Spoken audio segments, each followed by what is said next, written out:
अयोध्या में राम मंदिर की तैयारियां पूरी हो चुकी हैं। प्राण प्रतिष्ठा की भी तैयारियां अब लगभग पूरी हैं। ऐसे में लोग कैसे अयोध्या जाएं? हालांकि प्रधानमंत्री नरेंद्र मोदी ने अपील की है कि 22 तारीख को अयोध्या ना पहुंचें, क्योंकि बड़ी संख्या में वहां पर भीड़ हो सकती है। इस वजह से लोगों को दिक्कतों का सामना करना पड़ेगा। लेकिन क्या क्या माध्यम है और उनका किराया क्या क्या चल रहा है? जैसे हवाई जहाज के माध्यम से आप अयोध्या जा सकते हैं, जिसमें 5 बड़े शहरों से आप अयोध्या पहुंच सकते हैं: दिल्ली, मुंबई, अहमदाबाद, बेंगलुरु, कोलकाता। और इसके अलावा ट्रेनें तो हैं ही हैं, और इसके अलावा आप हवाई के साथ में सड़क यातायात भी कर सकते हैं। लेकिन हवाई यातायात जो सबसे बेहतर माना जाता है, उसकी कनेक्टिविटी कितनी और किराया कितना है, इस पर बातचीत करने के लिए हमारे साथ में अनिल कलसी जी होंगे। सर, हमने देखा कि अयोध्या को लेकर के काफ़ी ज़्यादा रश चल रहा है। क्या क्या ऑप्शंस हैं अभी फ्लाइट्स में, और कितना किराया चल रहा है सर, और कितनी बढ़ोतरी हुई है खासतौर पर किराए में? तो इंटरेस्ट बहुत है। सारा भारत ही देखने जाना चाहता है। और सब वेट कर रहे हैं कि कब उनकी बारी आएगी जाने की। इस वजह से बहुत रश है।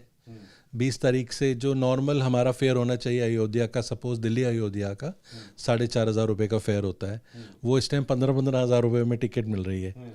तो 15 हज़ार में भी मिल जाए तो आज के दिन में खरीदने वाले बहुत हैं।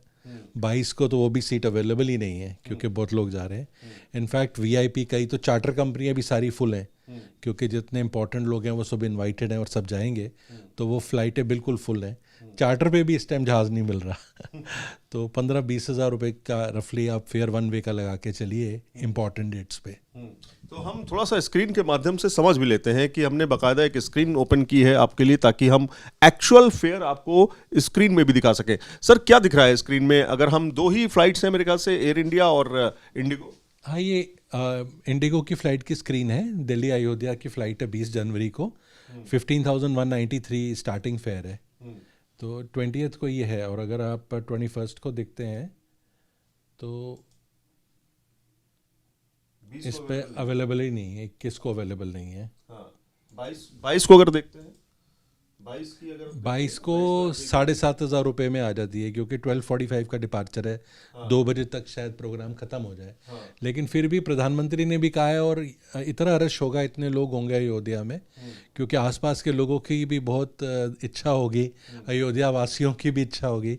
उत्तर प्रदेश में भी बहुत लोग रहते हैं जिन्होंने दर्शन करने हैं। तो पहले तो 10-15 दिन में वो ही जाएंगे दर्शन करने। अच्छा, हम देख सकते हैं क्या, अगर बेंगलुरु से क्या रेट चल रहा है इस समय? बेंगलुरु में भी बड़ी संख्या में लोग वहाँ से आना चाहते हैं, तो वहाँ से क्या रेट चल रहा है ये भी हम देख लेते हैं। बेंगलुरु से अयोध्या का क्या फेयर होगा 22 तारीख को और 20 तारीख को? सो बेंगलोर से कनेक्टिविटी है, मतलब डायरेक्ट फ्लाइट नहीं है अयोध्या की, इंडिगो की।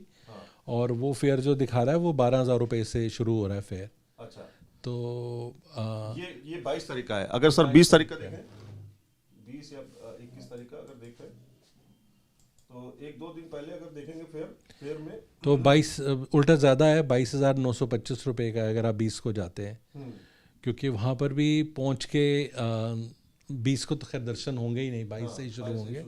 बट कई लोग पहले पहुँचना चाहते हैं। हाँ, तो कहीं ना कहीं 22 से 29 हज़ार रुपए तक का जो किराया है वो बेंगलुरु से है। अगर दिल्ली से अगर आप जाना चाहते हैं तो 20 तारीख को अवेलेबिलिटी है, और उससे पहले भी है, उसके बाद भी होगी, लेकिन उसमें किराए में कमी दर्ज की जाएगी। लेकिन जो हाईएस्ट किराया जा रहा है वो 15 से 20 हज़ार रुपए के बीच में दिल्ली से है, वो भी अवेलेबिलिटी के ऊपर है। यानी कि हवाई जहाज से किराया जो है इसलिए महंगा हो रहा है क्योंकि अवेलेबिलिटी बहुत कम है और डिमांड काफ़ी ज़्यादा बढ़ गई है। इस वजह से किराए में भी बढ़ोतरी दर्ज की जा रही है। लेकिन सिर्फ यही ऑप्शन नहीं है सर, ऑप्शंस क्या क्या है हमारे पास अयोध्या पहुंचने के? अयोध्या जाने के लिए ट्रेन्स भी हैं। अभी तो बहुत अच्छी ट्रेन्स आ गई हैं, और मेरा ख्याल है कि 10-15 दिन के बाद तो अवेलेबिलिटी भी इंक्रीज़ हो जाएगी।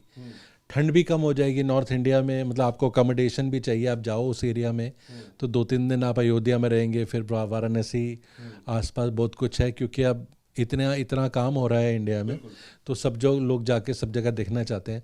हमने देखा है बहुत ग्रुप्स, फॉरेनर्स, बहुत इंडियन ओरिजिन के फॉरेनर्स और बाहर से आ रहे हैं। थाईलैंड के ग्रुप्स हैं, और साउथ ईस्ट एशिया में तो बहुत ही इंटरेस्ट है। अच्छा, ये इसके अलावा हमारे पास रोड का भी रास्ता है, सड़क यातायात भी कर सकते तो सड़क यातायात तो है ही है, बट आजकल फॉग के दिनों में काफ़ी कम टाइम रह जाता है, दिन के टाइम में आप निकल सकते हैं। पहले लोग सुबह जाके निकल लेते थे, बट ये जो आसपास वाले हैं वो तो पहुंच जाएंगे। नॉर्थ इंडिया में तो एक्सेसिबिलिटी है। खास तौर पे लास्ट सवाल है कि ख्याल क्या रखें, मतलब अगर आप बहुत ज़्यादा उत्साहित हैं, लोग जाना ही चाहते हैं, तो ख्याल क्या रखें? तो एक तो पहले जितने साधु संत वीआईपी हैं उनको दर्शन करने दीजिए, 10 दिन तो आराम से रहिए।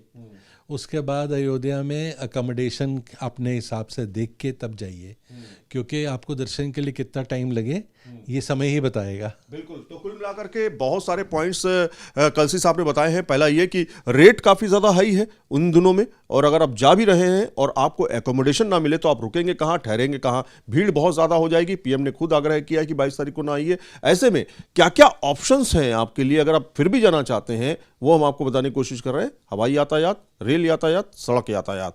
तो यहाँ पे आपने समझा हवाई यातायात। वीडियो जर्नलिस्ट जगदीश चंद के साथ सईद आमिर हुसैन, न्यूज़ नेशन, दिल्ली।